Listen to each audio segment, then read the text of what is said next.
Jamani, ukistaajabu ya Musa basi utayaona ya Firauni. Huyu mwanadada hapa anaitwa Aziza Kibibi. Aziza Kibibi mpaka sasa hivi ana watoto 4, lakini cha ajabu na cha kushtukiza, hao watoto 4 amepata au amezaa na baba yake mzazi toka akiwa na miaka 15. Umewahi kusikia history? Kama hujawahi kusikia, then keep listening. Aziza Kibibi alizaliwa kwenye familia ya kawaida tu, yeye akiwa firstborn. Alikuwa na wadogo zake wengine wa kike na wa kiume wamechanganyika, sawa. Alikuwa katika mazingira ya kawaida, kwao hawakuwa maskini, kwani baba yake alikuwa ni mwandishi wa mashairi na nyimbo hivyo. Kwa alikuwa ni mtu ambaye anajulikana na kipato chao kilikuwa tu kizuri. Lakini pia ameongezea kwa kusema kwamba baba yake, mama yake na familia yake nzima walikuwa katika misingi ya dini.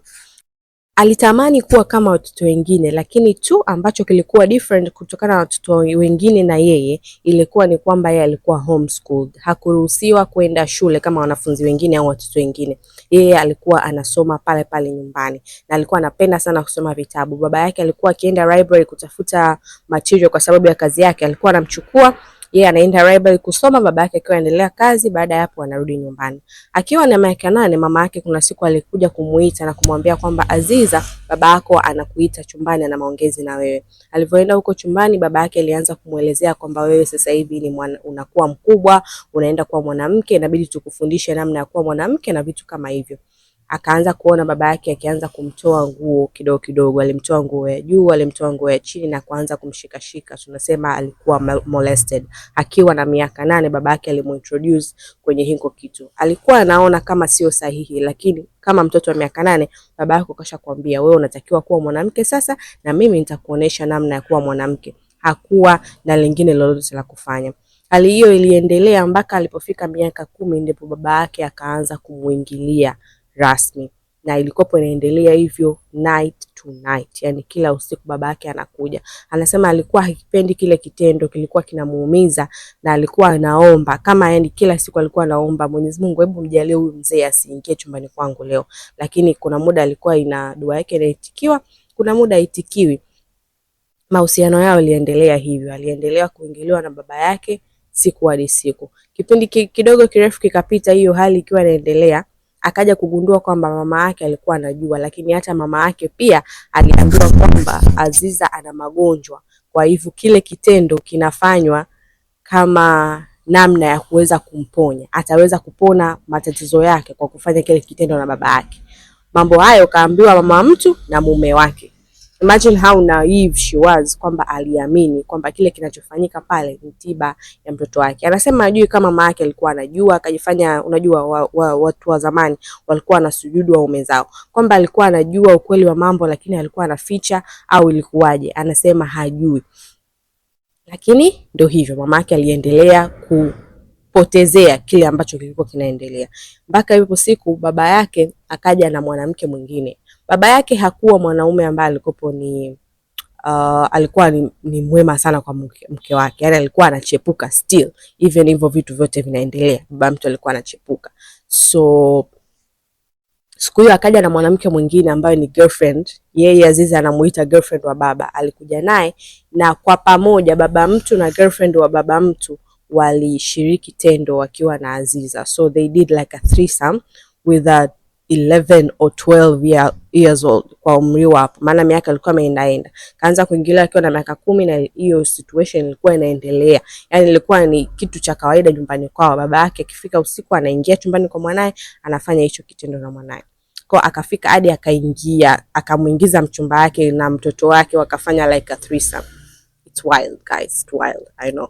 Anasema mara ya kwanza mama yake kupanic au kuongea katika hili linaloendelea ni hiyo siku. Na anasema mama yake hakuongea kwa sababu alikuwa anaumia mtoto wake anafanywa kile, lakini aliongea kwa sababu mtoto wake anafanywa kile akiwa na mwanamke mwingine wa baba yake. So it wasn't about Aziza anyways, it was about her. Like imagine, alikuwa anasema tu, yani utafanyaje hiki kitendo na huyu mwanamke wako? Like I don't know, mama ulikuwa unataka uingizwe wewe? It's so stupid. Akiwa na miaka 15, Aziza kwa mara ya kwanza alibeba ujauzito wa baba yake. mama yake alikuja kugundua tumbo tu linakuwa kubwa, kwa sababu Aziza yeye mwenyewe alikuwa hajui chochote. Babake alikuwa haruhusu kuangalia TV za entertainment wala nini, yani alikuwa anaruhusiwa kuangalia vipindi vya kitoto au vya masomo tu. So Aziza alikuwa haelewi chochote, ndipo mpaka wakaanza kuona tumbo lake linakuwa kubwa. Mama yake akastuka na kuona kwamba mtoto wangu ana ujauzito, akamtaarifu baba yake. Baba yake hakustuka, ila tu alifurahi. Akaenda akamwambia yule girlfriend wake kuhusiana na hili. Girlfriend wake akamwambia, "Je, unajua kwamba kuna risk kubwa ya watu ambao wako very related? Unajua sisi watoto tunakuwa DNA yetu kubwa sana ipo kwa baba. Kwa hiyo very related wakipata mtoto kwa pamoja, mtoto huyo anaweza kuwa mlemavu. Umejiandaa kwa hilo?" Baba mtu hapo akastuka, akaanza kuogopa. Lakini akasema hebu let's see, mbeleni tutaona kitakachoendelea. Akiwa na miaka 16 ngua mtoto wake wa kwanza, na kwa bahati nzuri mtoto wake huyu alitoka kawaida. So baba mtu akaona yes, nimeibit hiyo whatever theory ya kwamba baba na mtoto akizaa mtoto anakuwa mlemavu. Hayo mambo yaliendelea jamani. Aziza alikuwa anapata wadogo zake huku, lakini yeye mwenyewe alikuwa anaendelea kushiriki tendo na baba yake. Iliendelea mpaka akashika mimba 5, lakini ambazo zilibahatika kutoka ni 4, kwa sababu kwenye mimba moja alikuja kupata miscarriage. Akaja kujifungua mtoto wake wa 4 akiwa kama na miaka 22 hivi. Kwa mpaka akiwa na miaka 22 bado baba yake alikuwa anaendelea kufanya hiko kitu. Jamani, msizione familia ziko tu kawaida. Familia zina siri nyingi sana. Imagine walikopa wadogo zake wengine wa kike ambao pia walianza kuwa introduced kwenye hiyo situation. Yani kwamba yeye sasa hivi alikuwa anaanza kuonekana kama ameshakuwa mtu mzima. Yes. So watoto nao wakawa wanakuwa introduced. Sio kwamba yeye aliachwa, yeye pia aliendelea. Ni kama kila mtu na siku yake. Yule baba alikuwa anakula kuku na mayai yake mule ndani. No one was safe. Alifika hadi hatua, baba mtu alifika hatua ya kumpropose Aziza. Imagine how wild you have to be kupiga magoti na kumuonesha pete mwanao ukimwambia can you marry me. Aziza alilia sana akisema kwamba zile ndoto zangu zote za kwamba siku nitapata mwanaume nini zimeisha, kwa sababu finally baba yangu sasa ananioa, yani ndo maisha yameendelea hivyo. So hakuwa amekataa, instead alikaa tu pale kimya. Baba yake akamvesha pete, kwa technically baba mtu alimuoa Aziza. I know. Siku ya ukombozi ilikuwa hivi, siku ambayo alitoroka na kuachana na haya mambo ya kikatili yote. Ni mtoto wake, katika wale watoto wake 4 ana mtoto wake wa kiume ana asthma. Siku hiyo akawa amezidiwa sana na baba mtu alikuwa hayupo. Hivyo alimuomba mdogo wake wa kiume ambaye kwa sasa hivi alikuwa tu mkubwa, alimuomba drive awapeleke hospitali. Alifanya hivyo. Alipofika hospitali mtoto akatibiwa, na ndipo hapo madaktari wakaanza kumuuliza Aziza information za mtoto. Mtoto anaitwa nani? Akataja. Jina lako? Akataja.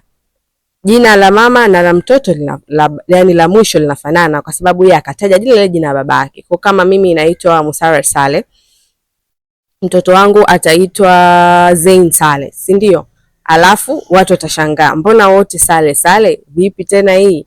Kwa hiyo madaktari kidogo akatia mushkil, akaanza kumuuliza situation ya baba wa mtoto, akawa anashindwa kujibu. Ndipo hapo madaktari wakapiga simu polisi waka act fast, wale watoto wakachukuliwa wote 4, kwa sababu ikawa haieleweki yule mtoto wa miaka 21 na watoto vipi 4 na anawahendo vipi.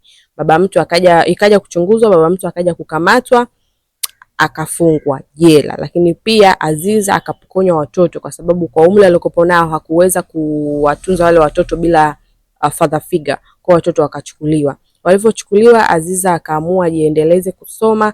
Alipomaliza kusoma, umri ukao unamruhusu, akaenda kuchukua watoto wake. Sasa hivi ni single mother, anaandika vitabu na anasimulia historia yake mara nyingi tu. Ukimsearch hapa TikTok utakuta ana account ya TikTok na anaelezea historia yake yote. It's such a wild story kufikiria kwamba watoto wa kike hawapo safe even with their own father. Yani wewe mtoto ambaye umemleta duniani bado unataka umle. That's even wild. Let me know kama umewahi kusikia story ya Aziza Kibibi, na kama hujawahi kusikia, umewahi kusikia, I don't know. Give me your opinion. Hii ni story ambayo nimeisoma na imenichanganya sana akili. Let me know what you think. Bye.